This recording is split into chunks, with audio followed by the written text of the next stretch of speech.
That's okay though. For being so young, you're very, very smart. That's fantastic. Yeah.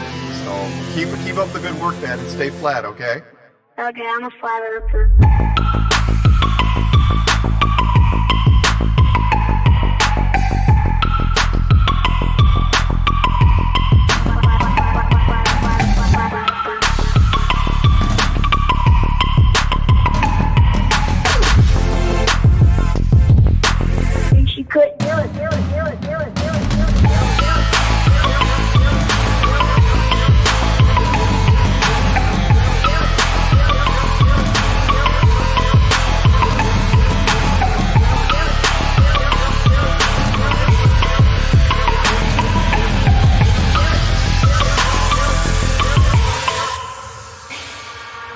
I'm a flat earther, flat earther, flat earther, flat earther, flat earther, flat earther, flat earther. I'm a flat earther, flat earther, flat earther, flat earther, flat earther, flat earther. I'm a flat earther, flat earther, flat earther, flat earther, flat earther, flat earther. I'm a flat earther, flat earther, flat earther, flat earther, flat earther.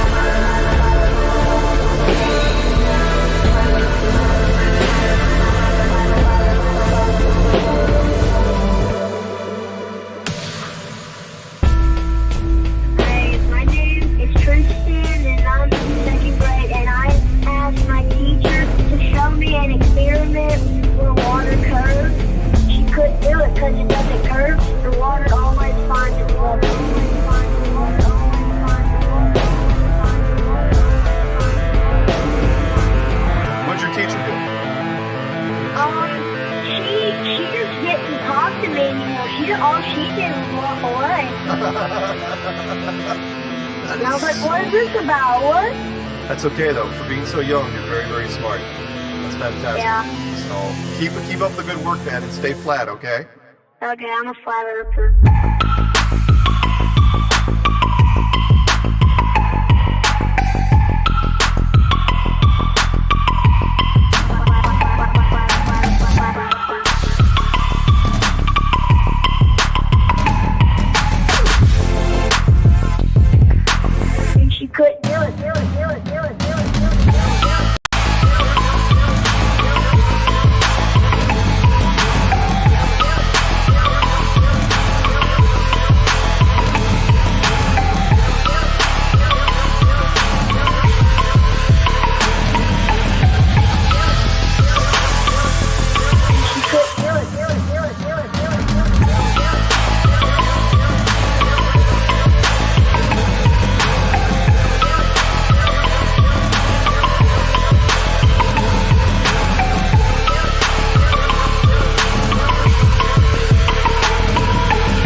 Up for sound bites. This is awesome.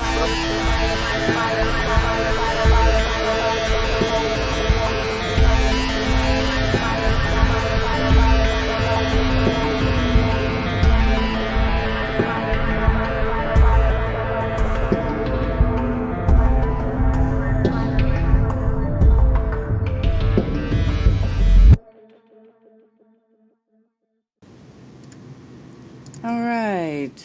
Welcome back to Anti-Religious Scripture Study with me, Karen B., and, of course, just Jack Flat Earth, Shabbat Shalom. Shabbat Shalom. All right. Had a eventful week. Yeah. Just had oh my gosh, Yom Teruah. I'm trying to type one thing and talk about another thing, and I'm confusing myself. All right, so Yom Teruah was just a few days ago. That is the day for shouting and making noise and referencing the Creator. And if y'all remember a couple chapters back, we talked about them going to the mountain at Sinai, which is where they heard trumpet blasts and sounds that were exceeding of loud, like beyond loud, and loud enough so that they were afraid to die. And so we had a good party. Like, that's not an exaggeration. We ate and drank and made merry for, all day. And the next one coming up is not a party moed, not a party appointment, but a self-inspection appointment. It's a day for fasting and prayer.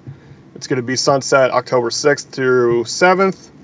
And it is a day for fasting, meditation, self-inspection, and reflection on the Creator. So that's coming up next. And then after that, 5 days later, will be Sukkot, which is a week-long party where it's commanded that you must celebrate for 7 days. And it's a week-long camping party. So you're supposed to be hanging out outdoors and remember what it is to dwell with the Creator in the wilderness. So that's very important. So that's all coming up. And then after that, the next week, we have Flattoberfest. So it is going to be a busy, busy, awesome month for me. Yeah. Yeah. Man, it is going to be busy. I'm still tying up loose ends for Flattoberfest. So, yeah, things are going to start rolling along pretty quick here, and I'm already feeling burnt. Woo! All right. Well, I'm maybe I shouldn't say this live, but I'm going to say it to you. You need to delegate, Karen. Don't take on everything by yourself. Delegate, delegate, delegate. Well, plenty of people you can trust. I do delegate stuff, but still, there's certain things that really nobody else can do that I have to do. I hear you. But, anybody, if you see Karen on Flattoberfest and she looks a little stressed, say, hey, is there anything I can help you out with? Yeah. All right. So you want to go over last week? We covered a lot. These couple of chapters, this is like the infusion of commands. And like I said last time, a lot of these commandments, if you read them and you think about them, a lot of them seem like common sense. And some of our modern laws have been based on these commandments. Yeah. And the thing is that they overstep in, saying, okay, well, we're the ones giving you these instructions, so we're the special boys. You have to bow down to us, even though it's not bowing anymore. It kind of is with our offerings of income and stuff to the rulers of this realm. But if you think about, if you accidentally destroy an animal of theirs, you replace the animal. If you steal it, you replace it multiple times. There's all sorts of stuff like that. Kidnapping is murder. There's a lot of things we covered because it's kind of like a shotgun of different commandments. It's not really a specific thread of information, even though they put a heading on it. So, stealing, Right. Making oaths, borrowing. We also mentioned about witchcraft. Witchcraft is the manipulation of other men, which the modern churchianity would define witchcraft as, oh my gosh, what's the word? Jeez. Making nature to create things. Alchemy? Alchemy, yeah. So modern churchianity will look at alchemy and call that witchcraft, but it's definitely not. Pharmakia, what they do in, chemical concoctions of medications that manipulate human beings, that would be more akin to Pharmakia, witchcraft. yeah. Yeah, Which pharmakia. translates as drug sorcery. Yes, that's correct. So witchcraft, like a lot of times they do blood magic, where they would, sacrifice children, or even drinking their own blood, or sex magic or whatever, to manipulate other people, to have a controlling energy over other people. So basically, that's like basically interfering with another person's free will. Exactly. Yes, exactly. That's exactly right. Okay. And so now we're into chapter 23, and this one I might have to slow Karen down on a lot of things, because this chapter is full of a lot of information that is often misquoted, mistranslated, misused, especially by people who say we're the special boys, right? If they say, we're the chosen, or we're the birthright, or anything else like that, they'll use this chapter in reading it out of context and stuff like that. So yeah, and this is another place where it's a weird chapter break too. yes, Because it's like the next chapter, this is continuing from the chapter before. yes, allegedly, right? Well, I mean, it looks like it is. Cause yeah, I mean, go back to the last chapter and look for the chapter break there. It's up in the middle again. Right, laws about social And justice. then go to the previous chapter before that. Laws and about go down. slaves. Laws about And it does right restitution. Which it So does that- continue to restitution, because right Exactly. here it talks about man stealing an ox or a sheep, yada, yada, Yep. yada. Laws about social And justice. social justice definitely means something different today, which Right. is goofy. It's not the same social justice we know about, that's for sure. The new norm. Yeah. All right, so disclaimer time. Might as well get that out of the way. Yes. I don't know why I can't say my own name. Just Jack's disclaimer. To the religious, if you believe it's wrong to study the scripture outside of your religion or denomination, if you believe your religious leaders or church fathers are incapable of having inherited anti-scriptural traditions of men, if you've already made up your mind about scripture, including the scripture shouldn't be studied at all, then this stream is not for you.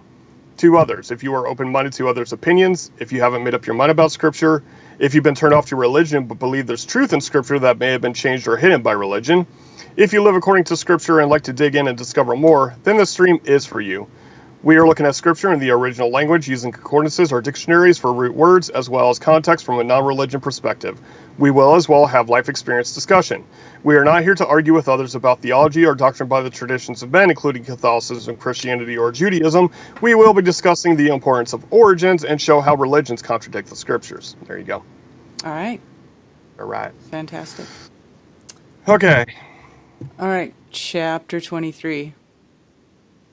Do not bring a false report. Do not put your hand with the wrong to be a malicious witness. Okay. So go back for a second. Okay. A desolation. Do not bring forth a hearing of desolation is a false report. So what it does is when you, like the commandment that says do not bear false witness, it's not do not lie. It's do not accuse somebody of doing something that they didn't do, which is a cause of desolation. So it's a little bit more impactful than a false report. Like you're trying to destroy their lives, which I've had to deal with certain types of people that have done that to me recently. Right. So I know how bad and serious this is. Mm-hmm. It is serious. Do not follow a crowd to do evil, nor bear witness in a strife, so as to turn aside after many, to turn aside what is right. So this verse right here, the Jews have used, and they break it up and they don't read it in its context, and they actually say that you do follow a crowd, like they completely invert it to put forth their own belief system. If a person is speaking out righteously, you should follow them. But if there's a consensus, you should also follow them, is the way Judaism looks at it. But this is telling you specifically you don't follow consensus. Mm-hmm. If it's wrong, it's wrong, period. Right. And so that goes a lot into, us who investigate, current claims, that there's consensuses behind it, but there's no actual proof or validation for their claims. Right. So this is also according to that. All right. Because do evil is like dysfunctional, right? It's Right. not. Right. And do not favor a poor man in his strife. Okay, so this is oh my gosh, how can I explain it? Let's put it this way: rich people get away with more stuff than poor people. It's like that, and it's saying that shouldn't be. Okay. When you meet your enemy's ox or his donkey going astray, you shall certainly return it to him. Okay, so is Jesus the first one? And yes, I'm being facetious in calling him Jesus. Is Yeshua the first one who said that you should be nice to your enemy? No. No, because right here, it's like you run into an enemy and his animal is going astray, return it to him. You do the right thing regardless if he's a jerk or not. Mm-hmm. Yeah? All Right. When you see the donkey of him who hates you lying under its burden, you shall refrain from leaving it to him. You shall certainly help him. Okay, so here you have an enemy who's got hard work because his donkey is like having issues carrying the burden, and you're supposed to help him. Sounds a lot like love your enemy, huh? Mm-hmm. Just saying. These are not new concepts. Right. Do not turn aside the right ruling of your poor in his strife. Same kind of thing as the previous one about a poor man. Yeah. Keep yourself far from a false matter, and do not kill the innocent and the righteous, for I do not declare the wrong right. And do not take a bribe, for a bribe blinds the seeing one and twists the words of the righteous. Okay, that's pretty good translation. I was looking at King James Version when I was translating it, and it was bad. This one's much better. Go to King James really quick. Okay.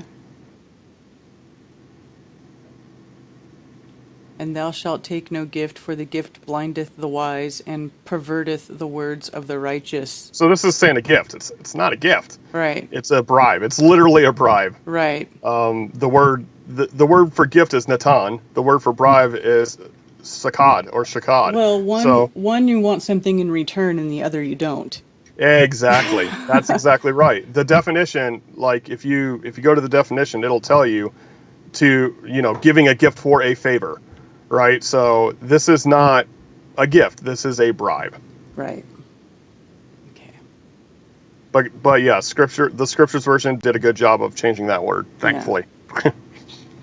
And do not oppress a sojourner, as you yourselves know the heart of a sojourner, because you were sojourners in the land of Mitzrayim. Okay, so a sojourner is someone who has a short stay somewhere, or they're passing through, or something else like that. They're not someone who occupies the land by birthright or anything else like this. Mm-hmm. This verse right here is completely overlooked by the whole Judaism thing, because they say if you're not a true Jew, then you're a goyim and you have a different set of laws and da-da-da-da-da. And this is telling you completely that you don't do that. You don't treat somebody different just because they've come here by travel, right? Mm-hmm. Regardless if they're native born. So that's what that's talking about. Because y'all weren't native born to Mitzrayim. You all weren't native born to the land of Canaan that you're conquering. Yeah. Right. And for 6 years you are to sow your land and shall gather its increase. But the 7th year you are to let it rest and shall leave it, and the poor of your people shall eat, and what they leave the beasts of the field eat. Do the same with your vineyard and your olive yard. So it's taking care of the people who have nothing. Like every 6 years, you're harvesting the crop. But the 7th year, you let them receive it. And later on, it doesn't mention it here, but later on, when it's talking about the Moedim, it says, when you harvest the land, do not harvest the corners. You always leave something around for people who don't have. Mm-hmm. Always. Okay. 6 days you are to do your work, and on the 7th day you rest, in order that your ox and your donkey might rest, and the son of your female servant and the sojourner be refreshed. So it's saying it doesn't matter who it is. Everybody gets refreshed, right? So this, the refresh is actually the life source. This is nefesh. This is what's translated as soul. Okay, so this is the renewing of your nefesh to have that seventh day rest. Okay. And in all that I have said to you, take heed, and make no mention of the name of other mighty ones. Let it not be heard from your mouth. Yeah, and this is not just mention, but remembrance or focus on. This is not like if I talk about Dagon the fish god that's worshipped on Good Friday, right? I'm not worshiping Dagon. I'm not remembering Dagon. It's just a teachable moment. So the mentioning of his name is not the same as this, where it says do not mention the name, because it's about the remembered mention. So like if you're going through a hard time, what deity are you thinking about? What deity are you calling on? That's what it's based on. Okay. And he's saying don't do that with any of them except for the Creator. Right. 3 times in the year you are to celebrate a festival to me. And that's the Matzot, Sukkot, and Matzot, Shavuot, and Sukkot. Okay. Those are the 3 times a year. Guard the festival of Matzot. 7 days you eat unleavened bread, as I command you, at the time appointed in the new moon of Aviv. For in it you came out of Mitzrayim, and do not appear before me empty-handed. So if you're going to party, don't come to the party empty-handed, right? And this is party because that festival is the word chag, which is to spin, to have a party, okay? So this chag is the beginning one, the one at the beginning of the year, and it's in the Chodesh, the renewed moon of the Aviv. It's not actually of Aviv, it's actually of Ha-Aviv, the Aviv, which this is the harvestable, roastable barley grain. The first harvest of the year. Yeah. And the harvest it's all about the harvest, you know, these festivals. Yeah. And the festival of the harvest, the first fruits of your labors, which you have sown in the field, and the festival of the ingathering at the outgoing of the year, when you have gathered in the fruit of your labors from the field.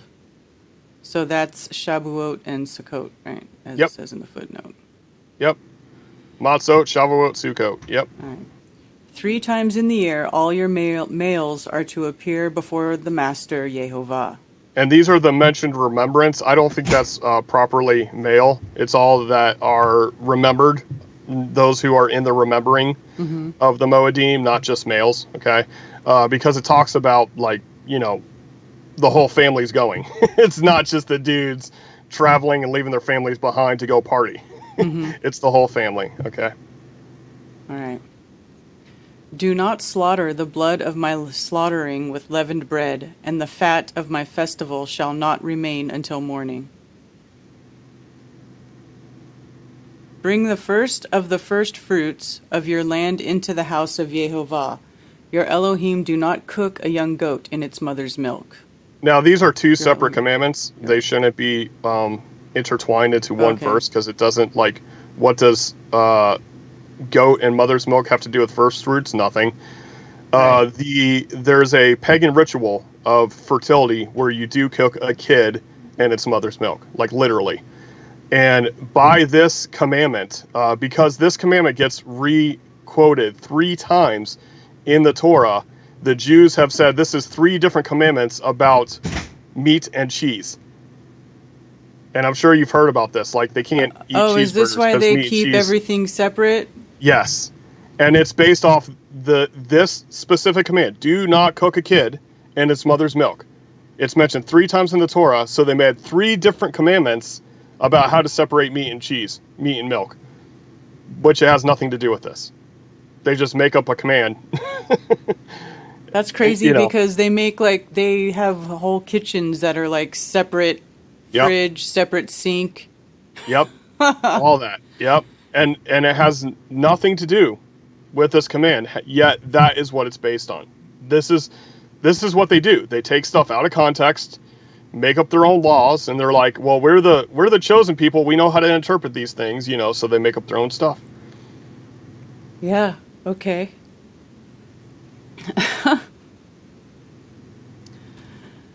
See, I am sending a messenger before you to guard you in the way and to bring you into the place which I have prepared. Okay, messenger is often translated, what's it say in KJV there? Is it angel? Yes, behold, Okay. I send an angel before thee. Not necessarily an angel. Could be a dude. You understand what I'm saying? Right. Could be a human being. Mm-hmm. Messenger does not necessarily mean anything celestial. It literally means messenger. And that's why, I think they're good to translate it as messenger. Some people will take this out of context and say that it's talking about Yeshua. And I can see the correlation, right? But it's correlation, not causation. Mm-hmm. Okay? So there are things where a prophecy in Scripture tends to parallel itself through the generations. And so people will say, well, this is talking about Yeshua specifically. Well, it is and it isn't, right? It's speaking of any messenger that Yah sends before him, right? And that this messenger is a messenger is someone who's bringing the message of the Creator, not their own message, not their own ideals, not their own religion. Right. All right. Be on guard before him and obey his voice. Do not rebel against him, for he is not going to pardon your transgression, for my name is in him. So you can see how people can correlate that with Yeshua. Yeah.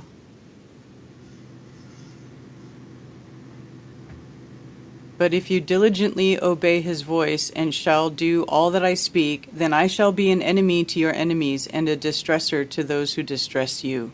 So an important point here is if you diligently obey his voice and shall do all that I speak. Not the man, the Creator. Mm-hmm. Right? So he's just speaking my words. So, and Yeshua often said, I don't come on my own will. I don't speak my own words. I only do the will of the Father. I only speak the words of the Father. Mm-hmm. He never put himself on a pedestal above the Creator. Right, okay. For my messenger shall go before you, and shall bring you into the Amorites, and the Hittites, and the Perizzites, and the Canaanites, and the Hivites, and the Jebusites, and I shall cut them off. Yep, and then that is oh my gosh, how can I explain this? This is a transliter anglicized translation, because if you go to the King James Version, they've changed these words to be more Anglo-Saxon, where it's Amorites, Mm-hmm. Hittites, Perizzites, Canaanites, etc. And then if you go to the Scriptures version, they transliterated the first part, but they still left in the ites, Mm-hmm. right? Mm-hmm. But if you look over there to the right-hand side, they actually end in an E, which it means of the. So it's of Amor, of Heth, of Perez, of Canaan, right? So it's actually Heti, Perizi, Canaani, Yevuzi, like that. Okay. So the ites is just this English thing, of the people of, right? Right. And cut them off is, I will hide them from you. So it's not even like, you're not even going to have to go to war with these folks. And then you'll see, like, in the book of Joshua and Judges, they go to war with Israel, and they always end up having conflict within themselves, and they kill each other. Pretty cool stuff. All right.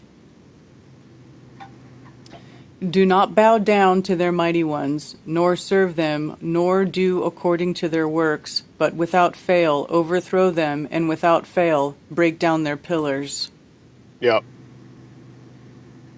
And this is in the land, right? So, like, the people who claim to be Israel today, the state of Israel, Mm-hmm.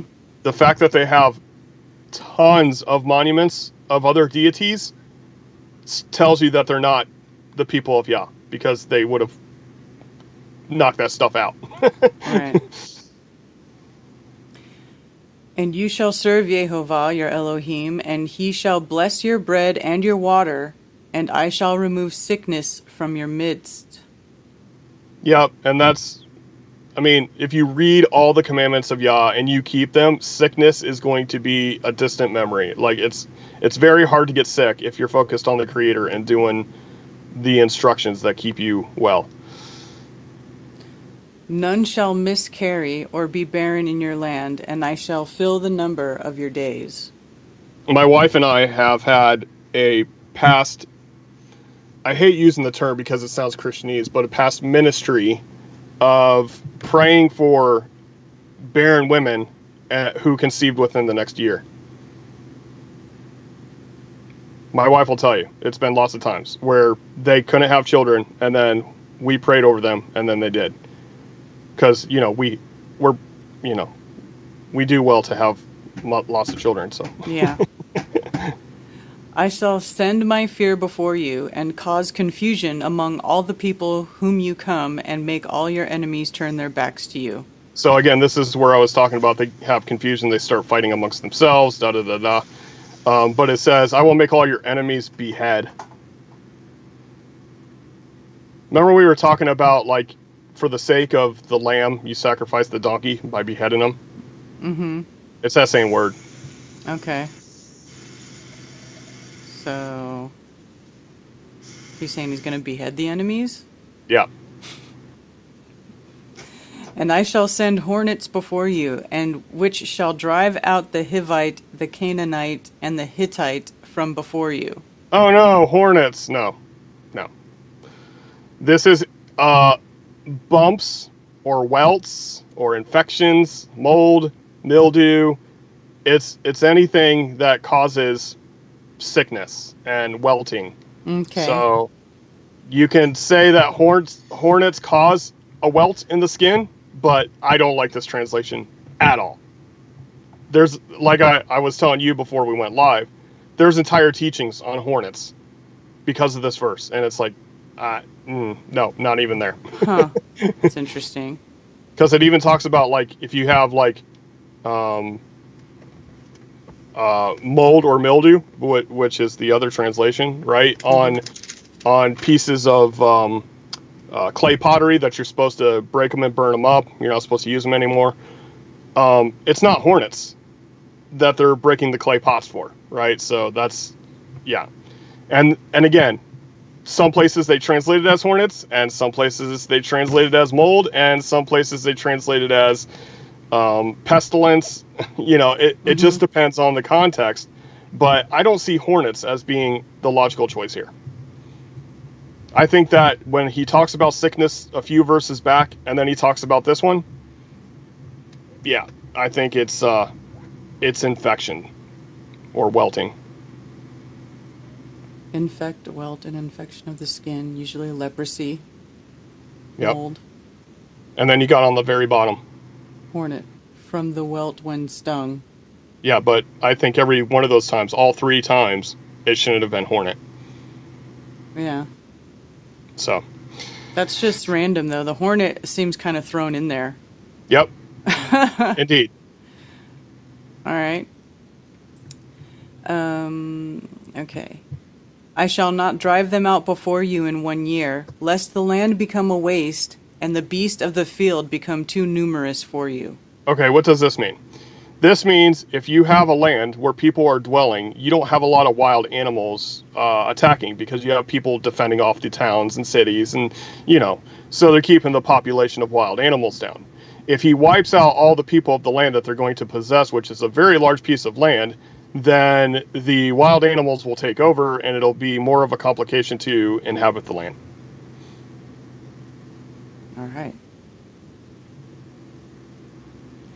Little by little I shall drive them out from before you, until you have increased and you inherit the land.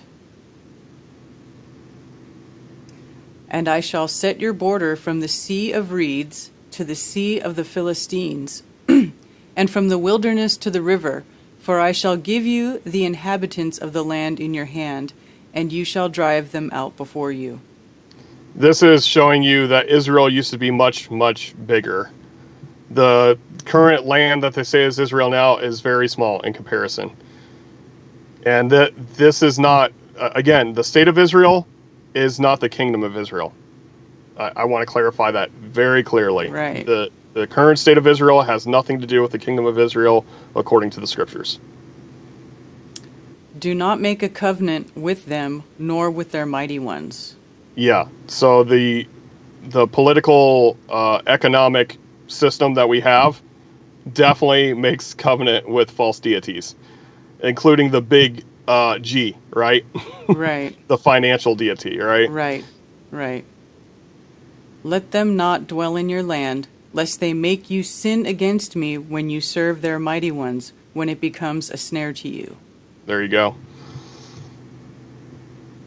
Yeah. So that's there's a lot of stuff that I could like break down and get into like in more but when you go through this and then you think about our modern time, there's nothing new under the sun. We still got the same problems. The same sun god worship was a big problem back then. It's still a big problem today. That's what heliocentric means. Helios in the center, it's all sun god worship. So be leery. Nothing wrong with admiring the creation of the sun, which does give us energy, power, light, but you don't worship it. You worship the one that gave us the sun. Right on. Alrighty. All right. Let's see. Anybody? But like in I chat? said, there's a few verses in here that we've looked at where when they take them out of context, they can make up new laws just by completely taking it out of context. Yeah, they like to do that, don't they? Yep. And Jews are not the only ones who do it either. Christians do it too, so. Mm-hmm. Saying. All right. Did you experience rain? And it rained all day yesterday. Nothing serious. Yeah, it just was windy and rainy. There's leaves on the ground, but it really wasn't that bad here. Yeah. Banners don't show up without an offering. Yeah, right? Like, hello. Yeah. Don't be rude. Don't be a pig. It actually talks about in later verses,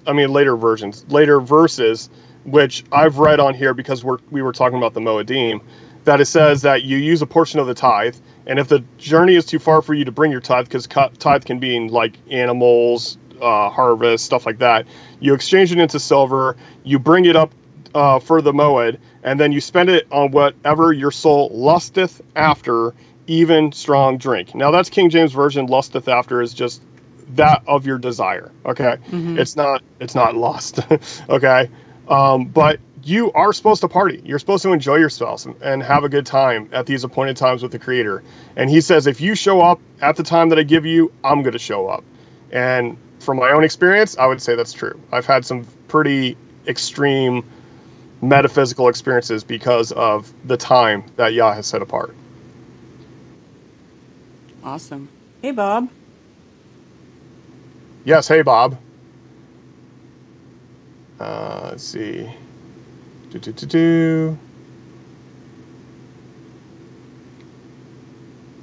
Okay, Carolyn's having a conversation with people in chat. Any questions in chat before we wrap it up? Yeah, Bob, just to like go on your little quote here. I am not going to call a translation King Jack version. No, absolutely not. I'm no better than anyone. That's why I do this, because I can show people actually how they can look up words for themselves and translate it for themselves. I do share my translation, but I don't say that I am the epitome of knowledge of how it should actually be translated. But I do show you how ways, you can actually perceive them, that the translation's actually there. It's just, you can see they have a bias in the way that they translate it in their religious perspective. Just like the Shemayim, called the heavens, I translate that as the unseen existences, because the root of the word is Shem, and the Shem is the unseen existence. It means there, it means name, it means character, it means breath, it means it's the unseen existence. And then the active unseen existence, which is called the ruach, which is translated as spirit, wind, or breath. So, yeah, I mean, it's very, for me, it's very clear when you look at the root of the word rather than the translation of the word. All right. Yep. All right. I guess that's it. All righty. So 6 days from now, folks, okay, 6 days from now, you should take a 24-hour period of prayer and fasting if you can manage it. I can only tell you from my own experience, I always have a metaphysical experience on the 10th day of Yom HaKippurim, which is going to be Thursday at sunset till Friday at sunset. I don't, everybody does it differently. Okay, this is not the way to do it, right? It's not like commanded this way, but I don't eat, drink, or sleep for that 24-hour period. And every time that I'm focusing on self-inspection and my reflection on the Creator, your mind will want to wander. You're going to want to think about, what am I going to do for work? What am I going to do for land development? Whatever. You just have to refocus, and that's the same thing with any kind of meditation, right? It's very easy for your mind to wander, but just refocus and be like, okay, I want to be like the purest vessel to have the most metaphysical power in connecting with the Creator. So there you go. Absolutely. All right. Thank you. Oh, by the way, next weekend there will not be a anti-religious scripture study. Okay. Ted's sister is getting married. Oh, okay. So we're going to be attending the wedding. Oh, okay. And we'll be gone. And then the weekend after that, it will be the 15th? And then the next weekend will be Flattoberfest, so there won't be a scripture study that day either. So what about the 15th? Are we going to do one the 15th? The 15th will be in the midst of my party for Sukkot. Okay, so probably... I may be intoxicated, but we're doing it. Okay, so you do want to do it. Okay. I thought you were going to say, so maybe we'll just take the time off. I was like... No. Okay. I mean, we should just throw one in there, right? A week off, a week on, a week off, I mean, I'm down. Work. So, okay, so no scripture study next weekend. There will be one the 15th, and then the 22nd is Flattoberfest. That's right. So, all right. Yep. We'll see you guys on the 15th. So thanks for joining me and Jack once again for Anti-Religious Scripture Study. Shabbat Shalom. Shabbat Shalom, y'all. Earth's still flat. Did I get it in there?